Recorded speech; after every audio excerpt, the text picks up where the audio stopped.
Muy buenos días a cada uno de ustedes. Estoy muy contento, agradecido y honrado de participar en este seminario. Quiero comenzar agradeciendo a las autoridades de la Escuela de Derecho de BYU por la invitación que me han hecho, felicitarlos por la excelente organización de este evento, agradecer a Craig la presentación que me ha hecho, a todos los integrantes de esta mesa también poder participar con ellos, y a todos ustedes por habernos elegido entre todas las opciones que hay en este momento poder venir aquí. Elegí como tema de mi comunicación, de mi intervención, el tema del derecho al ideario de las instituciones de inspiración religiosas. Quiero comenzar planteando un problema y después ver qué respuestas legislativas y jurisprudenciales se han dado a este problema que voy a plantear. Es un hecho y una realidad de nuestros países que existe un número muy importante de instituciones educativas, sanitarias y asistenciales que se inspiran en valores religiosos. Recientemente, cuando llegó el Papa Francisco a Estados Unidos, el presidente Obama reconoció y agradeció todo el aporte que las instituciones de inspiración, en este caso católicas, brindaban a la sociedad norteamericana. Y esto, que es una realidad en Estados Unidos, también es una realidad en cada uno de nuestros países. Existen un número importante de colegios primarios, universidades, hospitales, centros sanitarios, que se llevan a cabo inspirados en valores religiosos. Jürgen Habermas reconocía desde su escepticismo o de su agnosticismo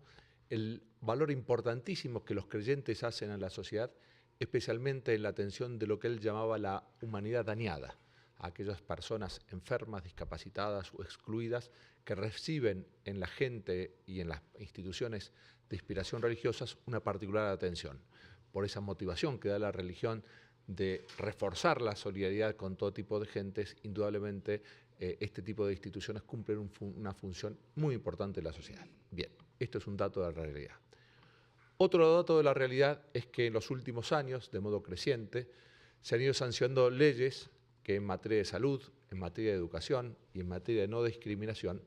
de algún modo contienen preceptos legales que contradicen en algunos de los puntos abiertamente los idearios conforme a los cuales estas instituciones se realizan. En materia de salud cabe mencionar leyes de esterilización, anticoncepción, con efecto abortivo y propiamente las leyes de aborto.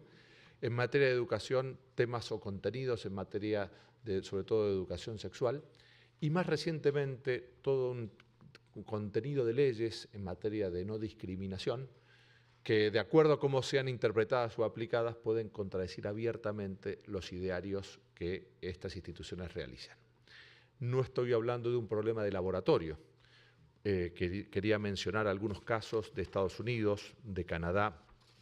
de Colombia, de Chile y de España, donde esta realidad, este conflicto se ha dado. En Estados Unidos, con motivo de la sanción de la ley de seguro social, del seguro de salud, que contenía algunas de esas prestaciones de anticoncepción con carácter abortivo, suscitó una fuerte polémica respecto de la aplicación de este tipo de disposiciones legales obligatorias en los centros educativos o los centros sanitarios católicos. Hay un documento del año 2012 que se llamaba La primera y más preciada de nuestras libertades, que es la libertad religiosa, donde los obispos allí se dicen ante este tipo de ley: esto no es un asunto de que si el gobierno deba prohibir la anticoncepción, no es ni siquiera un asunto de que si la anticoncepción debe ser apoyada por el gobierno. Se trata de que si las personas e instituciones religiosas deben ser forzadas por el gobierno a aprobar cobertura de anticoncepción y esterilización, aun cuando estas prácticas violen sus creencias religiosas. Esta situación, que estaba en el 2012 fuertemente planteada, después vamos a ver que fue resuelta en el caso Hobby Lobby del año 2014, reconociendo el carácter en este caso, de las empresas a negarse a hacer prácticas que contradigan fuertemente el ideario o las convicciones religiosas de los que lo promueven. En el caso de Chile, recientemente se está dando un debate en la ley de aborto, y entonces el rector de la Universidad Católica de ese país, que que es la número 1 en muchos de los rankings universitarios, dijo que en sus sistemas sanitarios, que tiene varios hospitales, no se iba a practicar ninguna clase de aborto. Y el ministro de Salud de ese país dijo que no podía ser que las universidades estuvieran encima de la ley. Esto es un caso que se está planteando en estos días. También estos días me enteré que en Canadá hay una facultad de Derecho de inspiración cristiana que en su ideario tiene que el matrimonio es de un hombre con una mujer. Y por la adopción de este tipo de afirmaciones en su ideario, se le está negando la reacreditación como escuela de derecho, por considerar que esto es discriminatorio. También en España, cuando el gobierno de Zapatero se intentó imponer una materia que se llamaba ciudadanía, con contenidos, sobre todo en materia de género, muy controvertidos y controversiales, también se plantearon este tipo de conflictos. Por lo tanto, no estamos hablando de temas de laboratorios, no estamos hablando de problemas abstractos, sino de problemas concretos que en nuestros países se están planteando. Es muy importante, considero, ir elaborando una doctrina que permita reconocer a esas instituciones la suficiente autonomía y la suficiente capacidad para seguir realizando todas sus actividades conforme a los valores que, en este caso de carácter ético, de carácter moral o de carácter religioso, que inspiran sus actividades. Bien, planteado el problema, me gustaría ir viendo cómo, de modo creciente, algunas legislaciones y algunas jurisprudencias están reconociendo este derecho al ideario, o lo que podríamos también denominar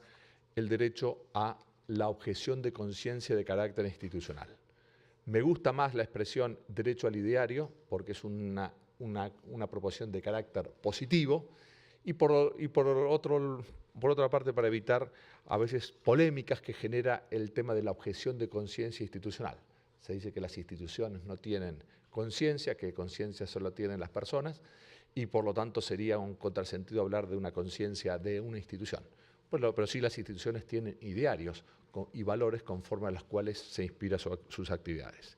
Entonces, quería rápidamente pasar revista a leyes de España, Argentina, Uruguay y disposiciones de la Unión Europea donde se empieza a acoger este derecho al ideario por parte de las instituciones. Así, una ley, un reglamento delegado en materia de iglesias y comunidades religiosas del año 84 de España dice lo siguiente: las iglesias y confesiones y comunidades religiosas inscriptas tendrán plena autonomía y podrán establecer sus propias normas de organización, régimen interno y régimen de su personal. En dichas normas, así como las que regulan las instituciones creadas para la realización de sus fines, podrán incluir cláusulas de salvaguardia de su identidad religiosa y carácter propio, así como el debido respeto a sus creencias. Un reconocimiento que en este tipo de instituciones, tanto en las actividades específicamente religiosas como en las actividades inspiradas por valores religiosos, pero de carácter asistencial, educativo y social, pueden tener cláusulas que reconozcan su específica identidad. También la ley sobre centros educativos dice: se reconoce a los titulares de centros educativos el derecho a establecer un ideario educativo propio dentro del respeto a los principios y declaraciones de la Constitución. Por lo tanto, hay un derecho de cada uno de los centros reconocidos positivamente en España a plantear en un documento cuáles son aquellos valores que se puede hacer. Y esto hace que las disposiciones generales se deban modalizar y adaptar y armonizar con las disposiciones o contenidos de los propios idearios. En la República Argentina voy a mencionar dos leyes que expresamente empiezan a reconocer este derecho al ideario. En primer lugar, la ley 25.673 del año 2002, que establecía el Programa Nacional de Salud Reproductiva, señala lo siguiente: las instituciones educativas públicas de gestión privada, confesionales o no, darán cumplimiento a la presente norma en el marco de sus convicciones. Es decir, que las disposiciones generales serían modalizadas y adaptadas a cada una de las instituciones de acuerdo a su propio ideario. Y el artículo 10 dice lo siguiente: las instituciones de carácter confesional que brindan por sí o por terceros servicios de salud podrá, con fundamento en sus convicciones, exceptuarse del cumplimiento de lo dispuesto en el artículo 6, que era toda la provisión de métodos anticonceptivos. Por lo tanto, en el Congreso, a la hora de establecerse esa ley, se reconoció,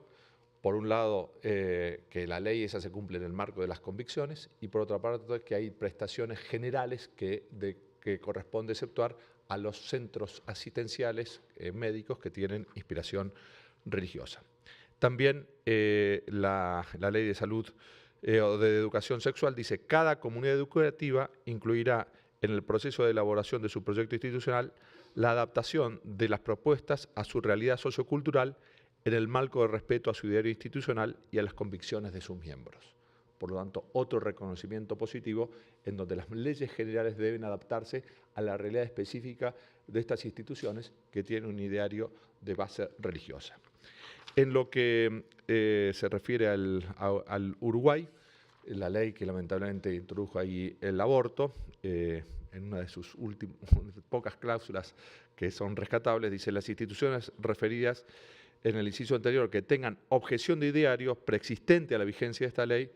con respecto a los procedimientos de interrupción voluntaria del embarazo que se regulan en los artículos anteriores, podrán acordar con el Ministerio de Salud Pública, dentro del marco normativo que regula el Sistema Nacional Integrado de Salud, la forma en que sus usuarias accederán a tales procedimientos. Empieza a reconocer aquí objeciones de ideario, la ley uruguaya sancionada.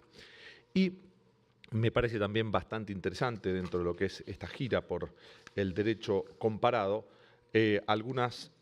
resoluciones y disposiciones del Parlamento Europeo. Concretamente, la del 7 de octubre del 2010 señala lo siguiente: ninguna persona, hospital o institución será coaccionada, considerada civilmente responsable o discriminada debido a su rechazo a realizar, autorizar, participar o asistir en la práctica de un aborto, eutanasia o cualquier otro acto que cause la muerte de un feto humano o un embrión por cualquier razón. Por lo tanto, la objeción de conciencia no solamente se reconoce a las personas, sino a los hospitales o instituciones, que no van a ser coaccionadas para realizar ese tipo de acciones que contradicen sus principios. Finalmente, también quería hacer mención de una de las resoluciones que en materia de no discriminación ha sido dada por la legislación europea. Allí se dice que las leyes de no discriminación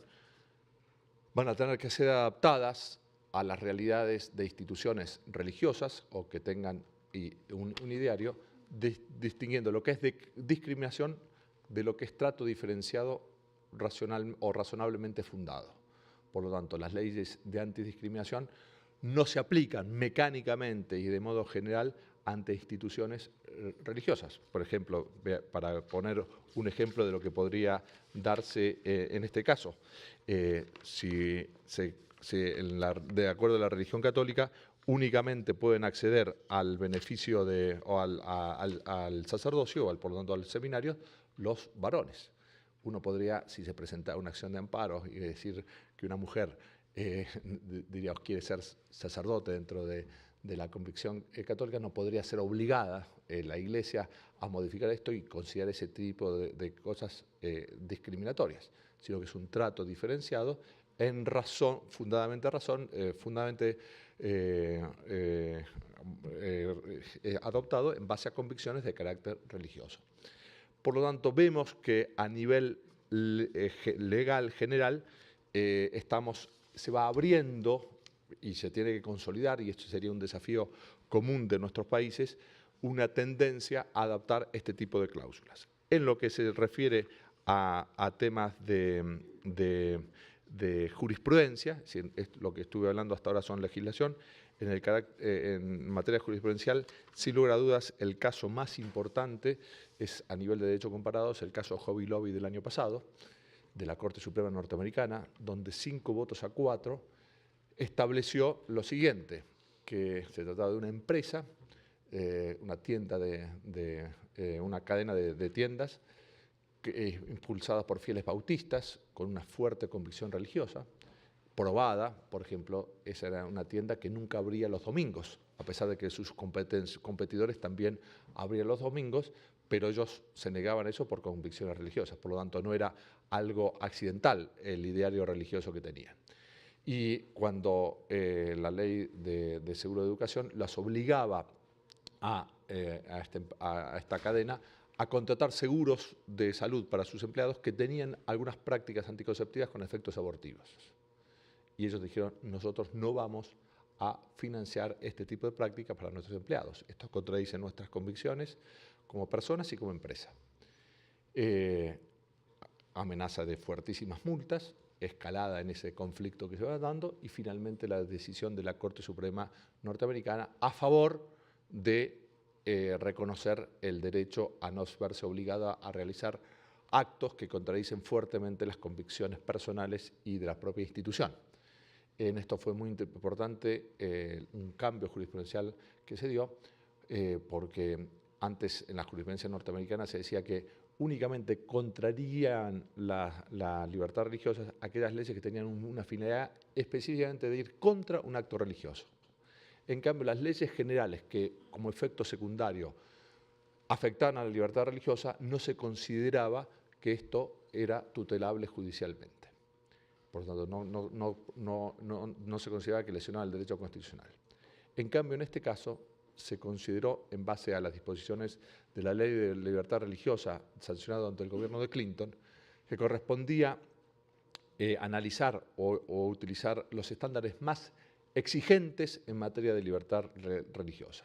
Y por lo tanto, los estándares más exigentes, que son los que, por ejemplo, se aplican en materia de igualdad, exige dejar o declarar inconstitucional un medio elegido por el legislador si existe otro medio alternativo que sin lesionar el derecho pueda cumplir el mismo fin. Y esto es lo que entendió la Corte Suprema norteamericana, que la finalidad de cubrir ese seguro de salud podría ser cubierto por otro medio que no lesionará en la libertad religiosa.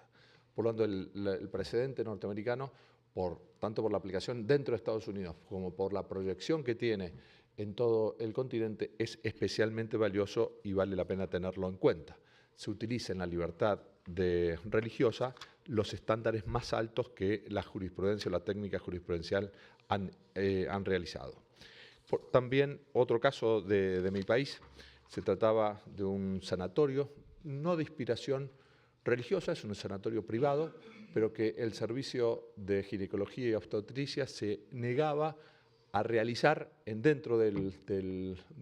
sanatorio una práctica de adelantamiento del parto de un chico anencefálico, por considerar que eso era una acción que era atentar contra la vida de esa persona por nacer. Y el sanatorio se opuso, el servicio médico, por razones médicas y por razones, es decir, había objeción de ciencia y una objeción de conciencia. Y la jurisprudencia allí reconoció la objeción de conciencia institucional planteada por un centro asistencial privado en el que se atiende a una mujer gestante de un feto inviable que pretende que se le practique un parto inducido, corresponde que sea admitida, porque existe la posibilidad cierta de que otro establecimiento público o privado lleve a cabo la práctica requerida. Es decir, no tiene sentido forzar a unas personas, a una institución, a realizar una práctica médica que ellos consideran contraria a la ciencia y a su conciencia institucional, cuando existen otros medios alternativos para darlo. Por lo tanto, también jurisprudencialmente se va abriendo esta vía de la objeción de ciencia y de conciencia, que tiene claramente fundamentos en qué derechos. En el derecho a asociarse con fines útiles, en el derecho a la enseñanza, en el caso de los centros educativos, y fundamentalmente en la libertad religiosa. Pero es un contenido de la libertad religiosa en su dimensión colectiva que hay que ir desarrollando. De algún modo se contiene o ya forma parte de los contenidos habituales de la libertad religiosa la objeción de conciencia personal. Lo que ahora correspondería es ir desarrollando, fundando y reconociendo legislativa y jurisprudencialmente este derecho a la objeción de conciencia o idearia. Y quisiera, precisamente en este mismo sentido, hacer referencia a una de las conclusiones del coloquio del Consorcio Latinoamericano de Libertad Religiosa, que cada 2 años nos reunimos en distintas partes de Latinoamérica preocupados por este tema tan importante de la libertad religiosa. En una de sus conclusiones dice lo siguiente: reconocido el derecho de las colectividades religiosas y de las entidades e instituciones definidas en torno a unas creencias de conducirse de conformidad con su ideario, la procedencia de la admisión de la objeción planteada por personas jurídicas al cumplimiento de obligaciones contrarias a su doctrina no se discute. Bueno, este es el término que yo pienso que se discute bastante y por lo tanto es necesario una fundamentación jurídica muy sólida de este tipo de problemas. Yo pienso que es algo que, por las situaciones que comentaba al principio, que se va a venir de modo creciente,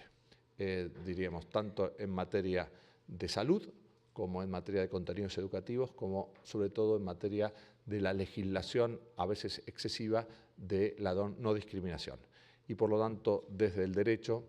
desde la política y desde la realidad de nuestras instituciones, tendríamos que hacer valer y elaborar este derecho a conducirnos permanentemente en todas nuestras actividades conforme a un ideario inspirado en valores cristianos o en valores religiosos. Muchísimas gracias.